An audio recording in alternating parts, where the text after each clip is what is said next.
Hello guys, ரீசெண்டா பாத்தீங்கன்னா மவானா 2 movie release ஆயிருக்கு. எத்தனை பேர் தியேட்டர்ல பாத்தீங்கன்னு கமெண்ட்ல சொல்லுங்க. ஓகே, வாங்க படத்தோட ரிவ்யூக்குள்ள போலாம். இந்த படத்தோட ஸ்டோரி லைன் பார்த்தோம்னா ரொம்ப சிம்பிளாவே இருக்கு. அதாவது ஃபர்ஸ்ட் பார்ட்ல நல்ல அழகான ஒரு ஸ்டோரியோட கரெக்டா அட்வென்ச்சர்ஸ் கலந்த ஒரு படமா கொடுத்திருப்பாங்க. இந்த படமும் நல்ல ஒரு அட்வென்ச்சர்ஸ் கலந்த படமா தான் இருக்கு. ஆனா ஸ்டோரி அளவுக்கு பெருசா இல்லைங்க. நெக்ஸ்ட் பாத்தீங்கன்னா அனிமேஷன் குவாலிட்டி. இந்த படத்தோட அனிமேஷன் குவாலிட்டி சூப்பராகவே இருக்கு ஃபர்ஸ்ட் பார்ட்டை விட. போன படத்துல பாத்தீங்கன்னா சாங்ஸ் ஒன்னு சூப்பராகவே இருக்கும். இந்த படத்துல சாங்ஸுக்கு அவ்வளோ பெருசா இம்பார்ட்டன்ஸ் கொடுக்கவே இல்லை.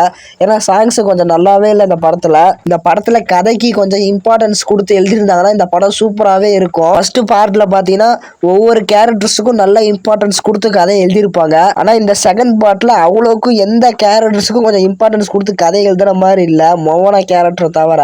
இந்த படத்துல முக்கியமா மாவி கேரக்டருக்கு ஒரு இம்பார்ட்டன்ஸ் கூட அவ்வளவுக்கு கொடுத்து கதை எழுதாத மாதிரி தான் எழுதி வச்சிருக்காங்க. இந்த படத்தோட லாஸ்ட் 30 நிமிட்ஸ் மட்டும் தான் நல்லா இருக்கு. அந்த லாஸ்ட் கிளைமேக்ஸ் சீக்வன்ஸ்லாம் விறுவிறுப்பாவே போச்சு. இந்த படத்துல வர நெகட்டிவ் ரோலே கடைசிட்டு தான் காட்டுறாங்க, மோகனா 3க்கு லீடு கொடுத்து. அதாவது மோகனா 3ல தான் முக்கியமான கதையே இருக்கு. மோகனா 2 பாத்தீங்கன்னா இந்த வச்சுக்கோங்கிற மாதிரி தான் இந்த படத்தையே ரிலீஸ் பண்ணிருக்காங்க. மொத்தத்துல கிட்ஸுக்காகவே இந்த படத்தை எடுத்து வச்சிருக்காங்க.